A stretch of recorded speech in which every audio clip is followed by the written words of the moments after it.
Welcome back to Eagles Bingo Topics. We're going to go over a myriad of topics. First, looking at the rankings for the week where the Eagles have fallen to, because let's be honest, that's where we are, as well as some unexpected news, injuries, feedback on coaches, and more. What's up, it's your boy Cintron coming back at you with another analysis video, and I kid you not, that's my real name. First up here, the Eagles Power Rankings roundup for Week 16. So going into Week 16, and we're coming off a very disappointing loss here, man. Let's not mince words. 3 losses in a row. Like I said, some dumb fans saying like, we're still 10-3. Nobody cares about your fucking record. They don't look at your record and say, oh, well, we should probably lose to you. Nobody gives a damn. You got to go out there and win the fucking game. And let's be honest, the defense, they held it together well enough outside of one drive where they let us down. They let us down. Chiefly James Bradbury, who was targeted 3 times on that drive and let up 3 completions to 2 different players. But let's be honest, 17 points isn't enough. If our offense takes advantage of one more touchdown, and let's just say that Quez missed call gets called, we probably push that. That's another touchdown. I don't know if the Seahawks would have been able to respond in that moment, but we didn't come up with enough there. So put that on both units. One for not being able to stop them at the end of the game, letting them make a 92-yard drive to end the game, essentially, for us. But offense, even on the next ensuing drive, we were playing for the win instead of playing to go to overtime, which is what we should have been doing. I can handle loss in overtime. But what I can't is us continually taking shots downfield when they're not necessary. Anyways, NFL.com has us ranked 5th. It was a desperate grab. Sean Desai being removed of his play calling duties and let Matt Patricia take over. We had better yardage than we've had up until that allowed in previous weeks. It was better than it was in previous weeks. That being said, 205 yards, but 92 of that coming in that final drive. So, it just encapsulates the whole season on defense in the majority of our struggles. Doing well enough to win the game, but in this case, the ball bounced the wrong way. Bumping them, I would have, bumped them. I don't even see how they're still a top 5 team playing like trash. This is a bottom of the league team right now. That's just how we're playing. Not speaking on potential or talent, speaking on what our record has been in the last 3 weeks. We're the opposite of undefeated. Let's see. We still have a good chance to close out the season as the NFC East winners, and this would be disappointing, but we'd finally break that streak of 20-plus seasons of non-back-to-back, or damn near 20-plus seasons, I think 18 and going, of non-consecutive NFC East winners in consecutive years. So, we have a chance to do that. And Dallas Cowboys, they still have to play the Dolphins. They have to play the Lions, and they have to play the Commanders. At the Bills, they lost. Then at Dolphins, and at home. Then at Washington. And if they keep current seeding, they'll be on the road going on, continuing on going into the playoffs. Difficult road for them to traverse, and we know their history states that they're not going to go out there and win, in the playoffs. So, that being said, the Eagles could very well lose sight of things. Yes, I know that we're facing the Giants and then the Cardinals and then the Giants, where the Cardinals are a dangerous team, and then we do have to play the Giants, go out there and play them physically for 2 weeks. So there's that. This week will be telling, man. It'll be very telling. Team we should trounce, but stranger things have happened. This right here, ESPN has us ranked 5th. Like I said, I'm going to see how we're a top 5 team. Who cares about our conversion rate? We just talking about random topics. It just seems like you are the epitome of the Eagles. Like, just people bringing up irrelevant facts. Nobody gives a damn. How has that helped us? How has that helped us over the past couple weeks? It's helped us convert, and build that percentage numbers, for analytics and pencil pushers. Strange. All right, the Athletic has a 6. Like I said, I don't have a 6. And these people saying that things are fine. Yeah, like I said above, didn't work out so well. I would, if the ship is gonna go down, I wanted to go down with the captain, not the damn sub captain or the lieutenant or the colonel. I want to be the goddamn captain, man. It's just strange, man. It's just weird. I really feel like that was them letting outside pressure get in and affecting things. Because I think Sean Desai could have done just as good a job. And I would have liked to see him finish the job. Because the hard part of the schedule is over. We crashed and burned over the past 2 weeks against Dallas and the 49ers. Let the man see it through.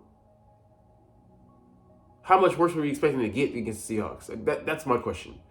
You thought that he was going to be so inept against the Seahawks. And then the ending result is we lost anyway. So let the man take his L. Not by proxy.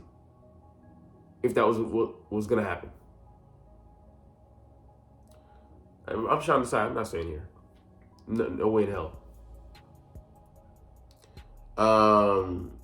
If I am, I'm just here to cash that fucking check. All right, third, nah. Yeah, I know we should be fine. And they're just joking about big Dom thing, but we do still control the path to the NFC East throne. Because I don't know if it's the Dolphins are favored at but they're only a 1.5 point favorite. I think that has a lot to do with Tyreek Hill being DNP right now. That ankle, we'll see how that holds up. But if he's able to play, man, I don't like their odds. Because I like him to toast Gilmore. I like him to toast Bland. There's nobody that can go up against that guy, speed for speed. You can scheme for him.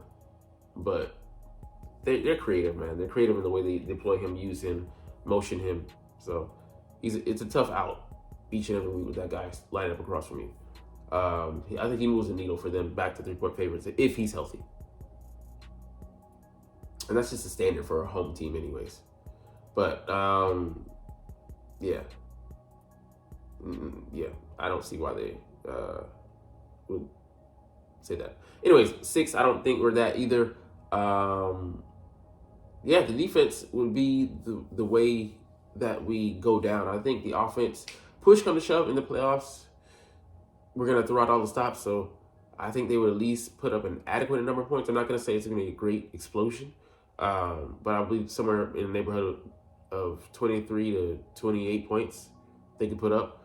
Defense, can they hold serve? Can they stop them and keep moments? And the answer right now is a resounding no. Because it's not the teams that, we racked up wins against that we're going to be going up against. We're going to be going up against the 49ers and the Cowboys. And then some other team if we make it that far, if we clear them first. But those are the teams that we have to beat. And as is, there's not a lot of confidence that we can't do it. Because you have to prove it. And we got to go win these games. First of all, it's 3 games that we have remaining. Lost 3 straight. Not looking like a Super Bowl team. To sum it up, pretty much, man. Now, if we go out there and make it to the Super Bowl, or I'll be damned to win it. Would this be a Hollywood story? Hell fucking yes. But you'd be crazy to bet your money on the Eagles right now, unless you know something that we all don't. So, all right, let's move on to the next topic, man. Landon Dickerson, he's gonna have to have surgery, thumb surgery. So he didn't come out the game except for 1 snap. I think that was for a helmet issue. So this was a bit of a shock for those outside, for those of us outside the building. he had a thumb issue and he's gonna have surgery. By this point, he's had surgery Thursday for me, Wednesday for you. So he might miss a game or two, and I don't think we'll need him for the Cardinals. I think but it all depends because Cam Jurgens also missed the game with a pectoral injury or missed the game, so it'll be up in the air as far as like whether he can come back.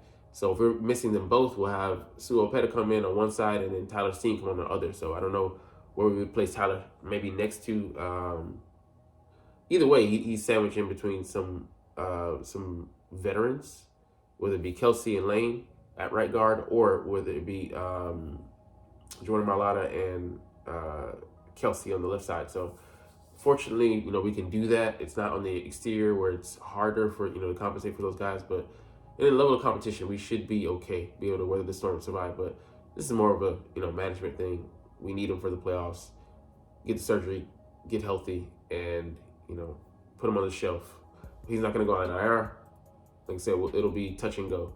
But we don't want to rush the guy back. The Cardinals are supposed to be the stiffest competition we're going to face out of that bunch, and they're still not, great on defense. So we should be okay, but like I said, stranger things. All right, so the Eagles players have been speaking out in frustration, and rightfully so. They're frustrated because what I feel like is, what we can see is the coaches are putting the onus on their talent and not on play calling, scheming these guys open, the receivers, making sure there's holes for these backs with the way the run game is coordinated. I don't know what's going on there.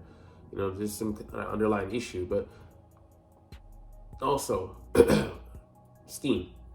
We could run out of a traditional I formation or have Jalen under center, but we choose not to do that. We eschew that because of our offense. In the offseason, man, we got to find a way to bounce back and forth between the traditional and bring the percentages up. It's infinitesimal. It's probably like 2-3%.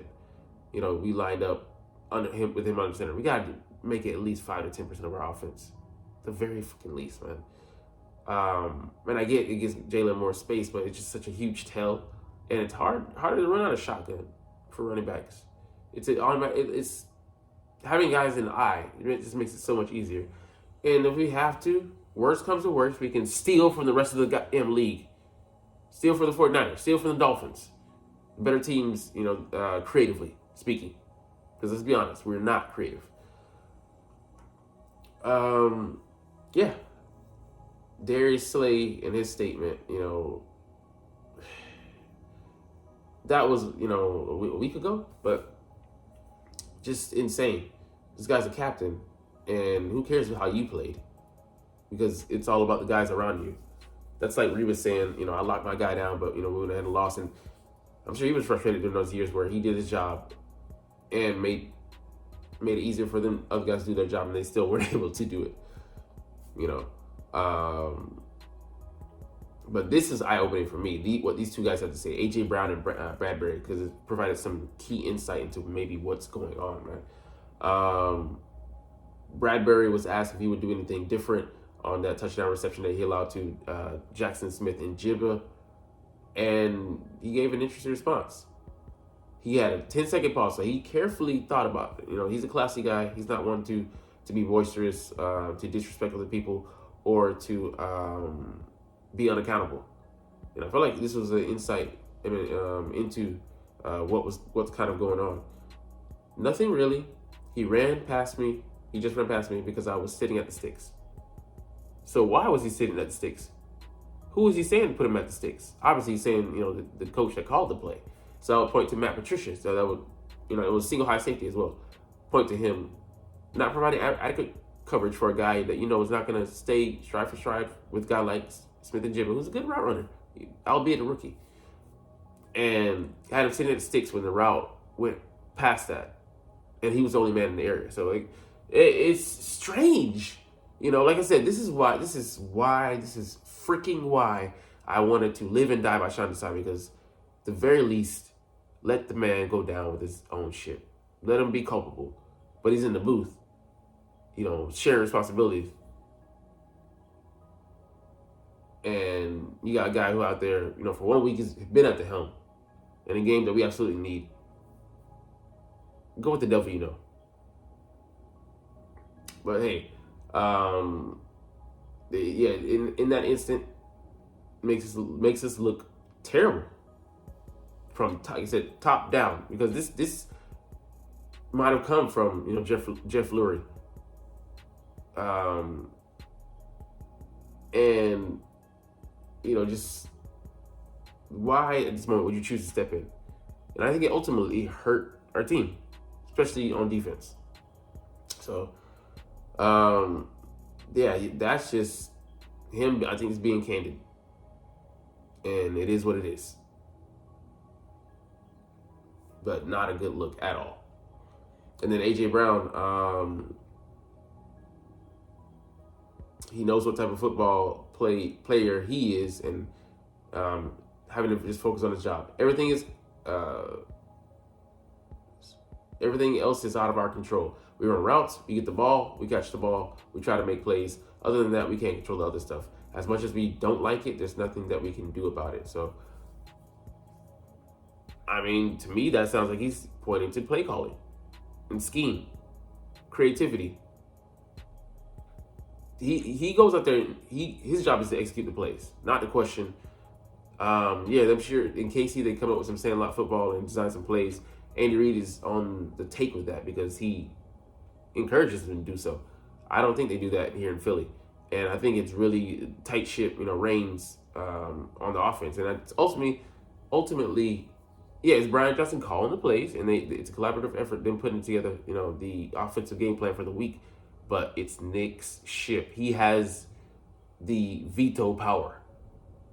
So with that being said, and him being able to manage, the team, because they don't take the field at the same time, he can go to the defensive coordinator or the offensive coordinator and say, hey, maybe, defensive wise, I don't know, if he knows the scheme, but he'd say, hey, I want us to do this philosophically here. I want us to execute this vision to do this.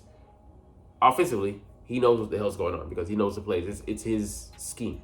So he can be like, hey, this play, these are the direct instructions, not to take a shot. First, if you have something underneath, because it's about situational awareness. Down and distance, we need to get the first down and keep matriculating the ball down the field. Instead of on 1st and 10, taking a shot play and throwing a goddamn interception. We absolutely don't need it. We're in the lead. Just insane, man. Insane. And just because it's a shot play, you could turn it into a clear out, which is what it should have been. And we're saying hindsight 2020. Devontae was open underneath, but that's where you want your quarterback to read the field. He reads it, he sees that. But that's neither here nor there because it's already done, and I don't think that issue is going to be solved this season, especially not this late. But man, just a lot of things popping up, man, that we can see clearly. All right, the last thing we see here, we're going to get into Eagles veterans throw their support behind Sean Desai. Not too much, didn't delve into it, but I just like that Brandon Graham. He similarly, to what I said. He kind of just wanted Sean Desai to finish out this stretch, especially now that we're going into an easier part. I don't think you can turn around and say, unless something catastrophic happens to Matt Patricia's health, hey Sean, let's go. What do you call it? Get back in there, buddy, because you stripped away his confidence in you. What confidence should he had, that you believe in him? Zero. And then Jason Kelce just saying bouncing ideas off the guy, and he likes that, what he brings to the table, and what them challenging each other, going back and forth, and stemming from the summer to now, trying to figure out his defense, the blitzes and such. Yeah, man, I think he brings a lot to the table. He's a smart guy, but I think we put clamps on him. We put dampers on him. Say, hey, we want you to do this finite. We want you to stick into this finite box amount of stuff. And I think some of the thing was with Gannon. He wasn't free to run the ship, even though he was at the helm. So, anyways, we'll get up out of here on that, man. Just some consternation notes and things to look at. But I love talking about the Eagles, even when we're like this, and I love making these videos, even when we're like this and losing. So hopefully, you can right the ship. Hopefully, we can dive into some film study tomorrow and see what we need to be doing. But anyways, like I said, we're gonna chunk the deuces. But as always, it's fly, Eagles, fly, and let's motherfucking go. Yeah, that shit came out because I'm not too happy. Like, comment, share, and subscribe if you like. Thanks for watching. Check me out at Cintron, Cintron Anime, Cintron Life, or Cintron Laughs, or other social media.